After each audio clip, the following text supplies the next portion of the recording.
മറിക്കുമോർ പിതാവും പുത്രനും പരിശുദ്ധ റൂഹായുമായ ദൈവമായ കർത്താവേ, ഈ നിന്റെ ദാസിയെ പ്രഭ കൊണ്ടും മഹത്വം കൊണ്ടും കിരീടം ധരിപ്പിക്കുകയും ഇവിടെ ജീവിതം നിന്റെ കർത്തൃത്തിന് പ്രീതികരവും തിരുനാമത്തിന് അനുയോജ്യവുമായി തീരുകയും ചെയ്യണമേ.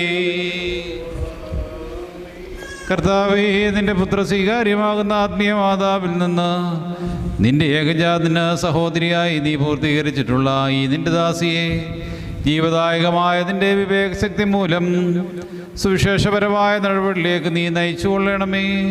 നല്ല അവസാനം പ്രാപിക്കുന്നവർക്കായി സൂക്ഷിച്ചു വച്ചിരിക്കുന്ന ഈ കിരീടം നിന്റെ സ്വർഗരാജ്യത്തിൽ വെച്ച് ഇവൾ പ്രാപിക്കുമാറാകണമേ. ഈ കിരീടം നീക്കപ്പെടുന്നതോടുകൂടെ നിന്റെ വലങ്കയുടെ സഹായം ഇവൾക്ക് നഷ്ടപ്പെടാതെ അതിൽ തന്നെ ഇവൾ ഉറച്ച് ശക്തി പ്രാപിച്ച് വളരുകയും ചെയ്ത് നിന്നെയും നിന്റെ ഏകപുത്രനെയും സാരാംശത്തിൽ നിന്നോടൊന്നായിരിക്കുന്ന പരിശുദ്ധ റൂഹായെയും സ്തുതിക്കുമാറാകണമേ.